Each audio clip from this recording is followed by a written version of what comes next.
This is the story of Ali Baba and the 40 Thieves.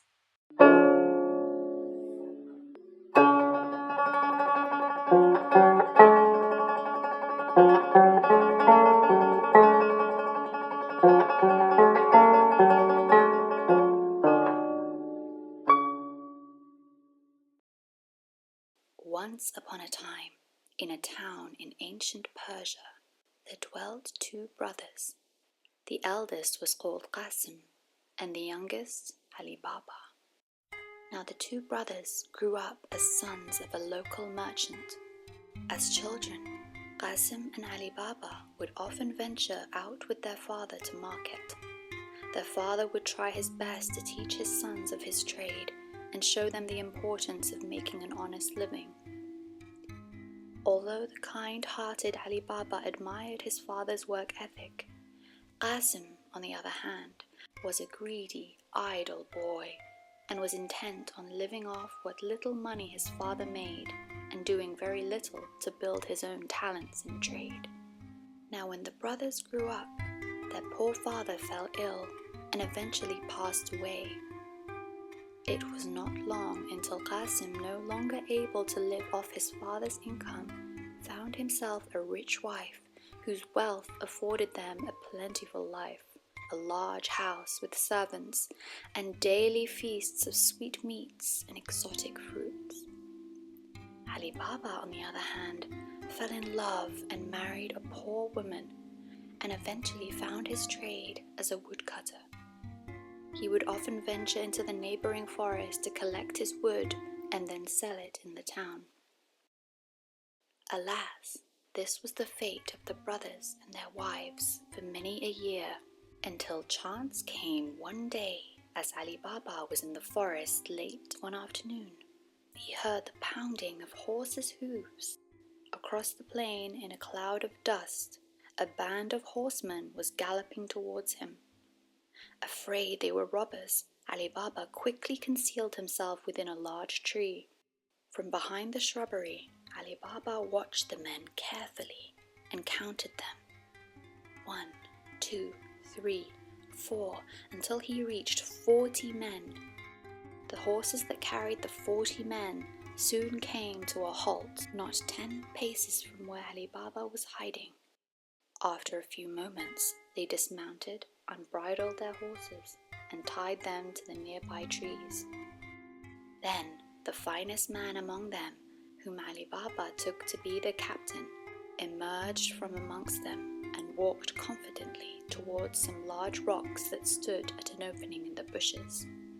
The man then cleared his throat, and as though he were addressing the heavens above him, yelled the words, "Open, Sesame!" Suddenly, as though by magic, a large door opened in the rocks. The captain, then having made the troop go in, followed them, and the door shut again of itself.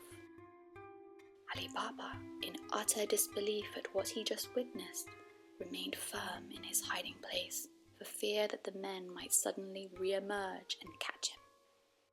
After quite some time, the door at last opened again, and the 40 men came out.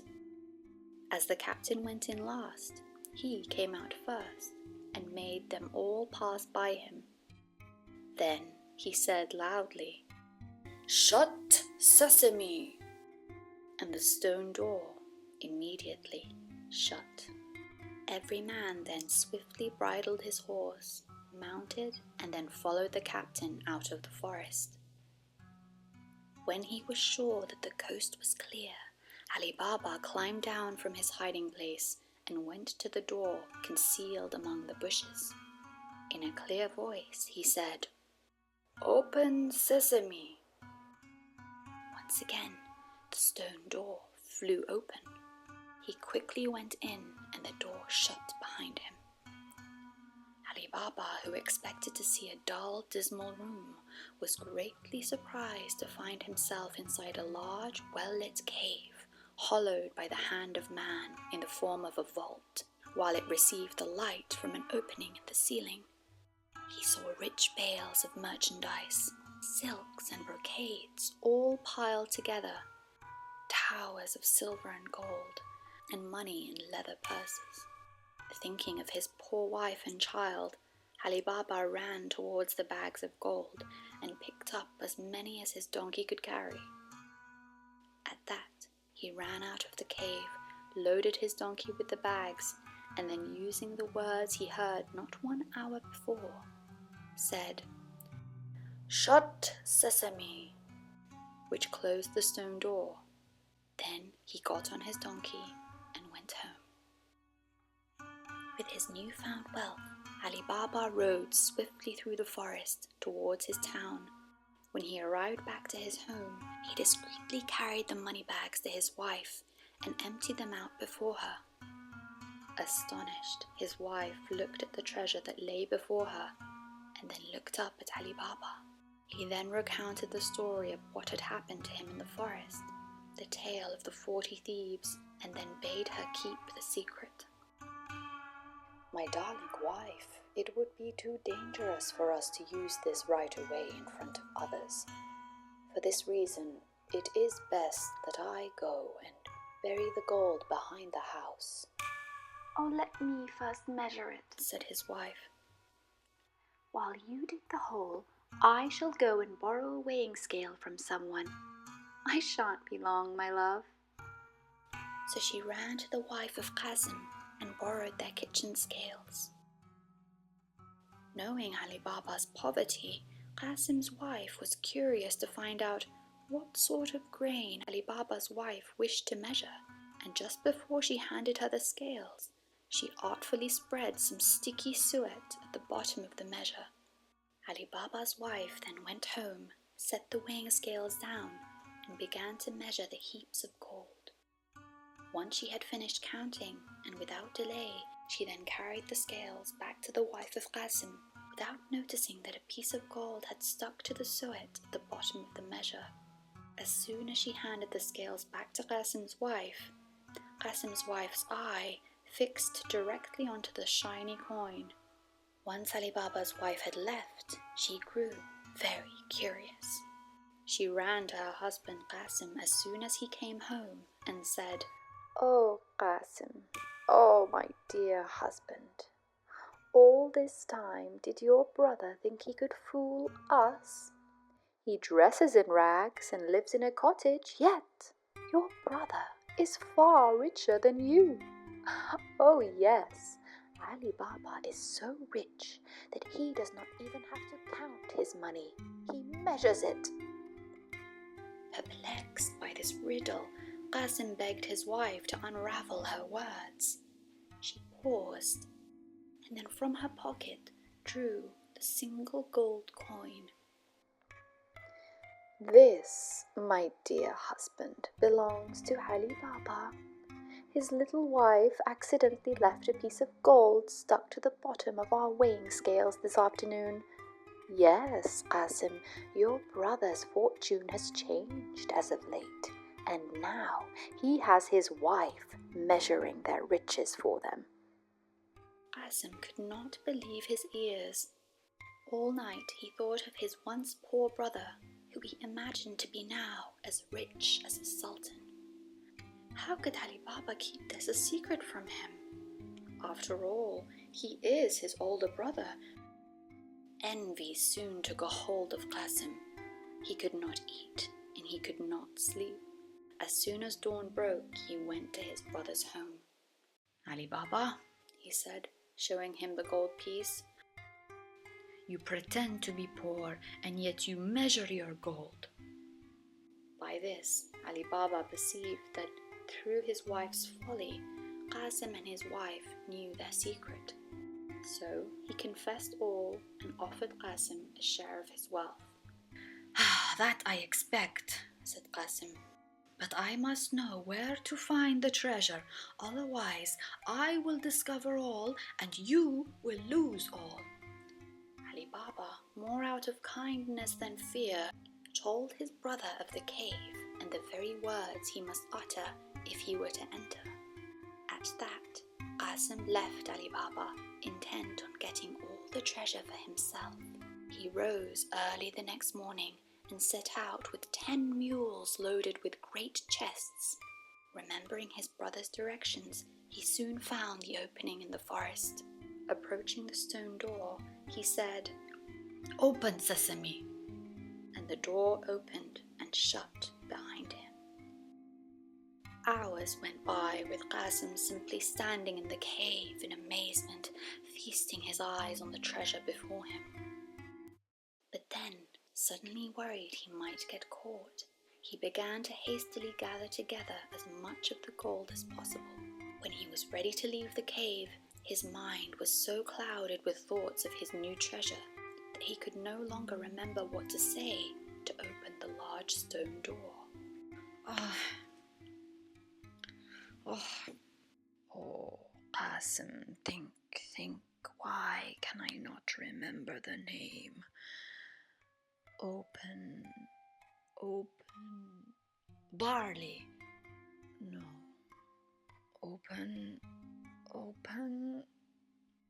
He named several types of grain, one after the other, but the door remained firmly shut. Qasim began to panic now. He was so frightened at the danger he was in that he had now forgotten the word, as though he had never heard it at all. It was not long before the thieves had returned to their cave.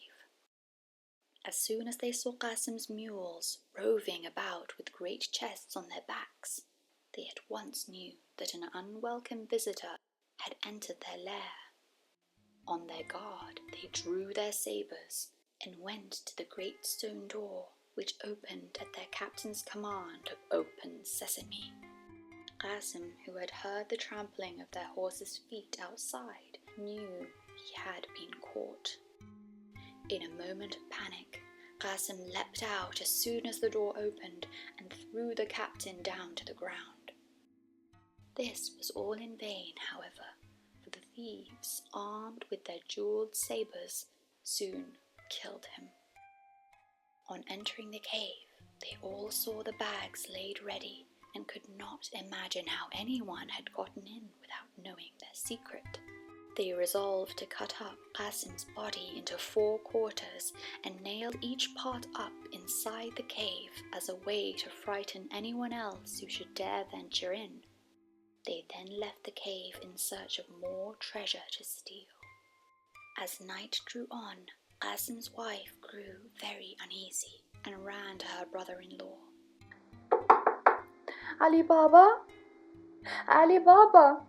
Qasim went to the cave at dawn and has not yet returned home.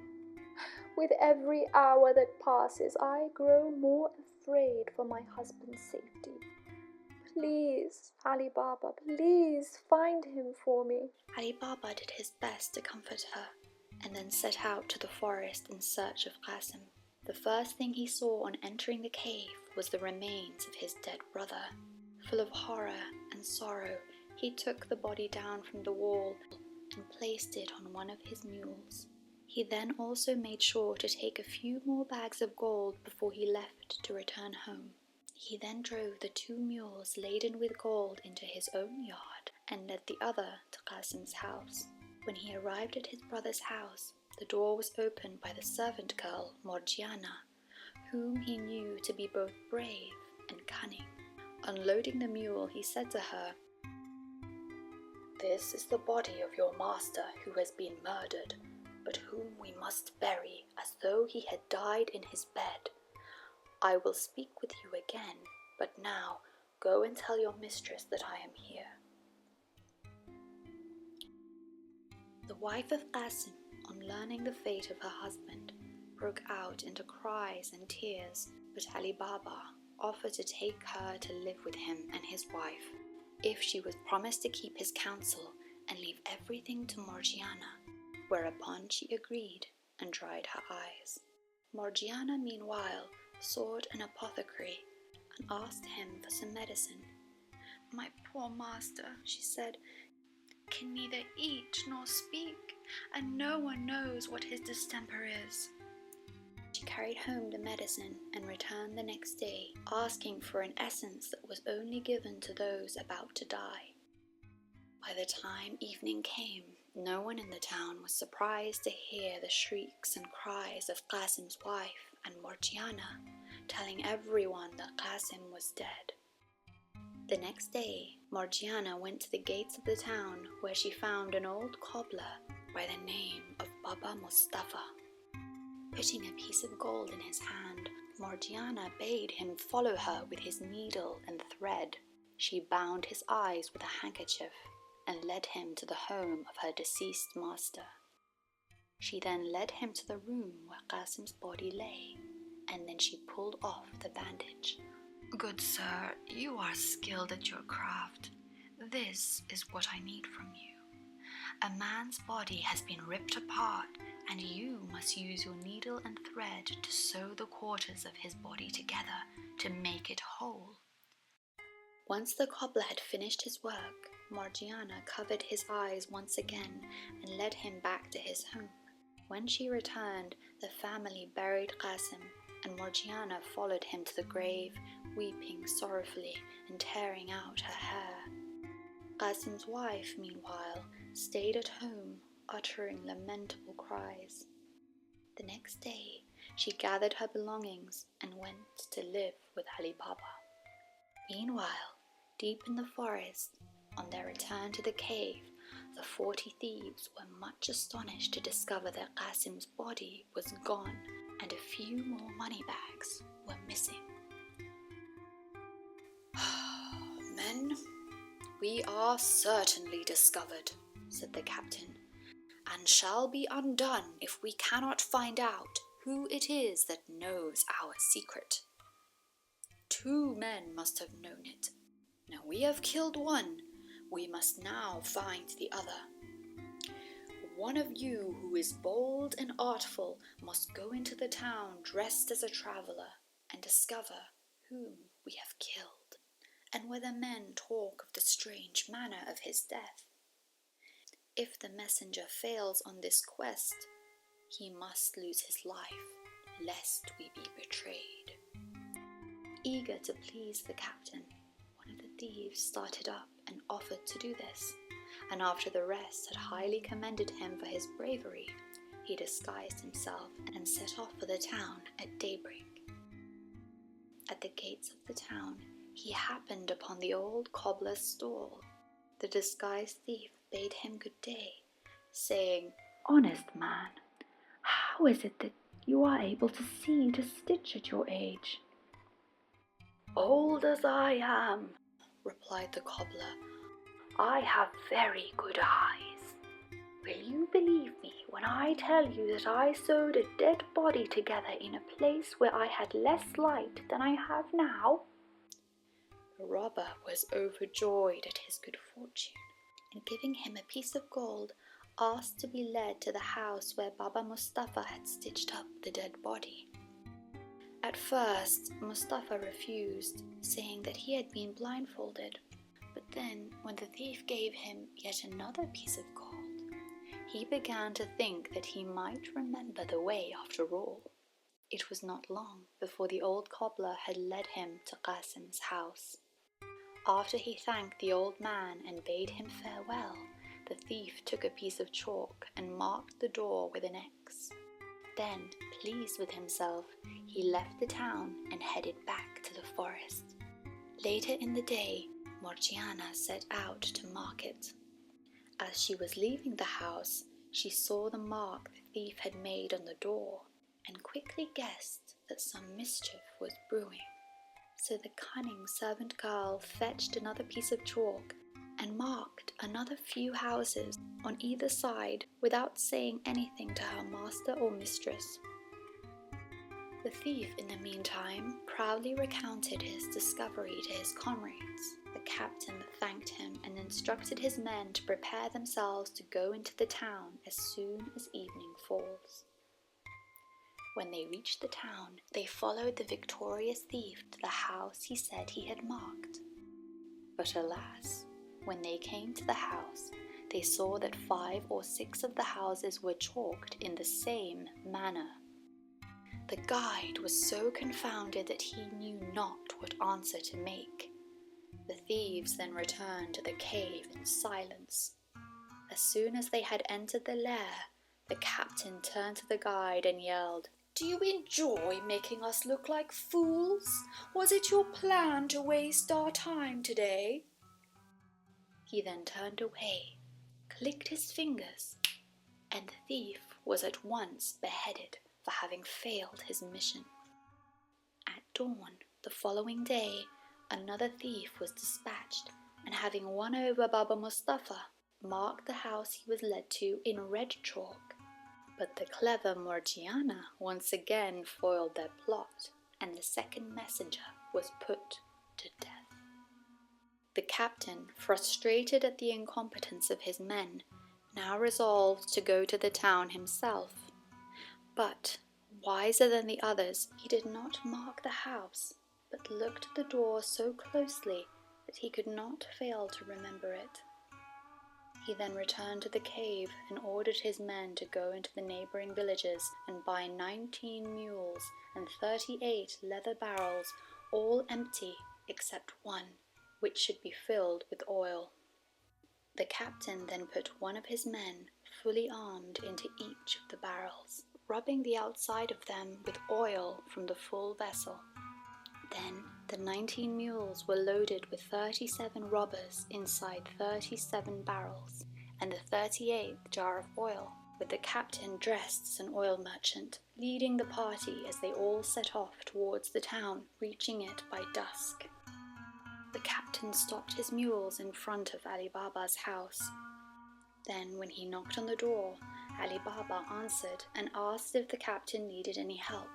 "I have brought some oil from a distance to sell at tomorrow's market, but it is now so late that I know not where to pass the night. Will you do me the favor of taking an old man in?" Though Ali Baba had seen the captain of the thieves in the forest, he did not recognize him in the disguise of an oil merchant. He bade him welcome, opened his gates for the mules to enter, and went to Morgiana to bid her prepare a bed and supper for his guests. He brought the stranger into his hall, and after they had supped, the captain went into the yard under pretence of seeing after his mules. But really his intention was to tell his men what to do. Beginning at the first jar and ending at the last, he said to each man, "When I am in my chamber, I will throw some stones from the window. As soon as this happens, cut the jars open with your knives and come out." The captain then returned to the house, and Morgiana led him to his chamber. When she was returning to the kitchen, her lamp went out, and she had realized that she had no more oil in the house.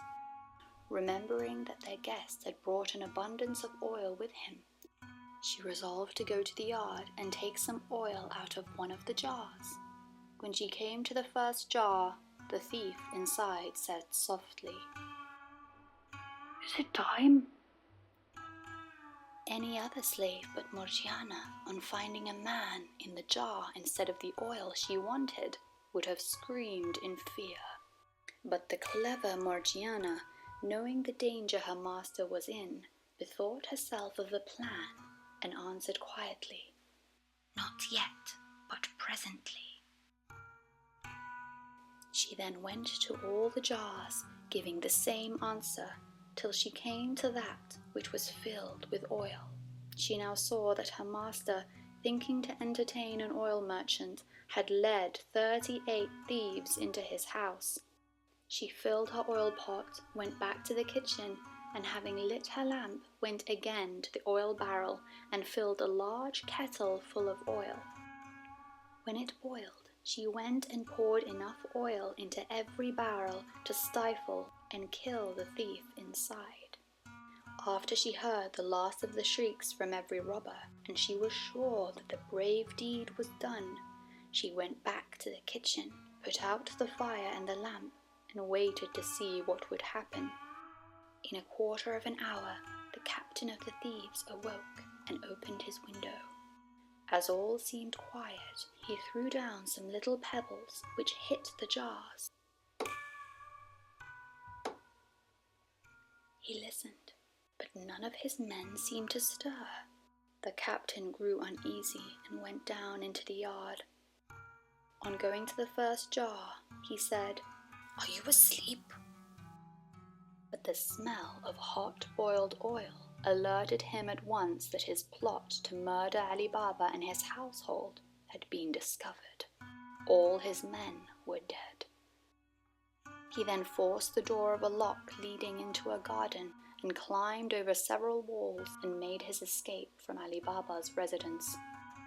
Morgiana heard and saw all of this from the house, and rejoicing at her success, went to bed and fell asleep. At daybreak, Ali Baba arose and, seeing the barrel of oil still there, asked why the merchant had not gone with his mules. Morgiana bade him look at the first jar and see if there was any oil. Seeing a man, he started back in terror. "Have no fear," said Morgiana. "The men cannot harm you. He is dead." Ali Baba, when he had recovered somewhat from his astonishment, asked what had become of the merchant. "Merchant?" said she. "He is no more a merchant than I am." And at that she told him the whole story, assuring him that it was a plot of the thieves from the forest, of whom only 3 were left, and that the white and red chalk marks had something to do with it. Ali Baba at once gave Morgiana her freedom, saying that he owed her his life. "I'm happy to be free," Morgiana said, "but I will go on serving you if you will allow it." For she still feared the captain of the thieves and wanted to remain with the family to watch over them.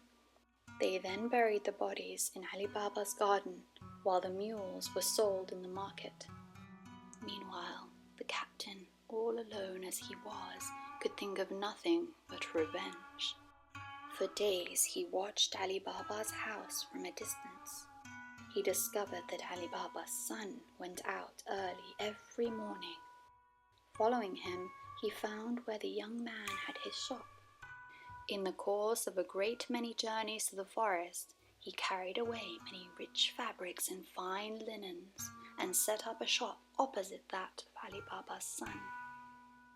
Months passed by, and the town began to know him as Khojia Hassan. And as he was both polite and well-dressed, he soon became friends with Ali Baba and his family. Hassan would often ask them over for supper, and Ali Baba began to know him as a kind and honest neighbor. Ali Baba, wishing to return his kindness, one day invited him into his house and received him, smiling, thanking him for his kindness to his son. When the merchant was about to take his leave, Ali Baba stopped him, saying, "Where are you going, sir, in such haste? Will you not stay and sup with me?"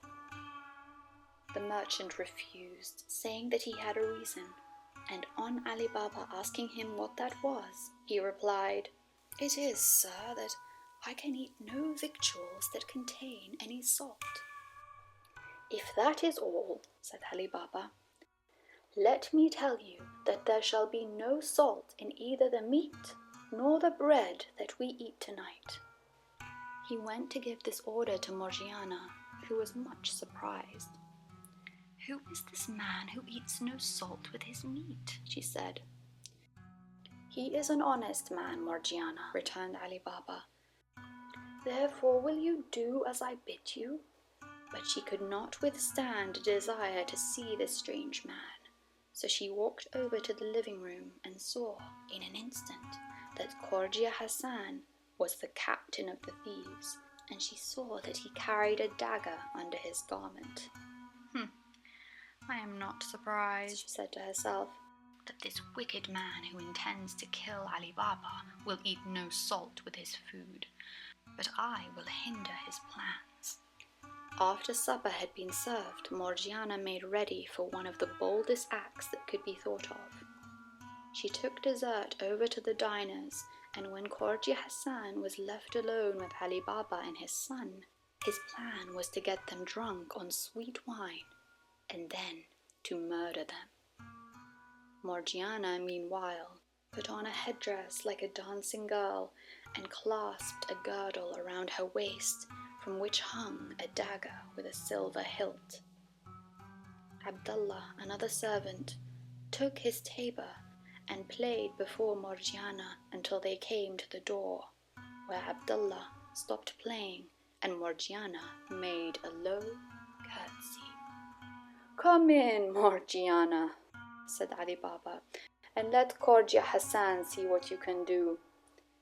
He then turned to Khorja Hassan and said, "She is my devoted housekeeper." Khorja Hassan was by no means pleased, for he feared that his chance of killing Ali Baba was gone for the present. But he pretended great eagerness to see Morgiana dance. After she had performed several dances, she drew her dagger and made passes with it, sometimes pointing it at her own chest, and sometimes at her master's, as if it were part of the dance. Suddenly, out of breath, she snatched the tabor from Abdullah with her left hand, and holding the dagger in her right hand, held out the tabor to her master. Ali Baba and his son put a piece of gold into it, and Khorja Hassan, seeing that she was coming to him, pulled out his purse to make a present. But while he was putting his hand into it, Morgiana plunged the dagger into his heart. Ali Baba and his son were mortified.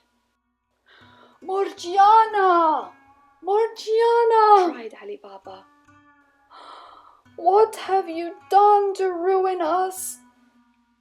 "It was to preserve you, master, not to ruin you," answered Morgiana. See here, see here." Then she opened the false merchant's garment to reveal a dagger. "See what an enemy you have entertained. Look at him. He is both the false oil merchant and the captain of the 40 thieves." Ali Baba could not believe his eyes. With sheer gratitude, he turned to thank Morgiana for saving his life. He then offered her to his son in marriage, who readily consented, and a few days afterwards the wedding was celebrated with great splendor. At the end of a year, Ali Baba, hearing nothing of the 2 remaining thieves, judged that they were both dead, and set out to the cave. The door opened on his saying, "Open, Sesame." He went in and saw that nobody had been there since the captain had left it. He brought away as much gold as he could carry and returned to the town. Soon afterwards, he told his son the secret of the cave, which his son handed down in his turn. And so it is said that the descendants of Ali Baba were rich to the end of their days. The end.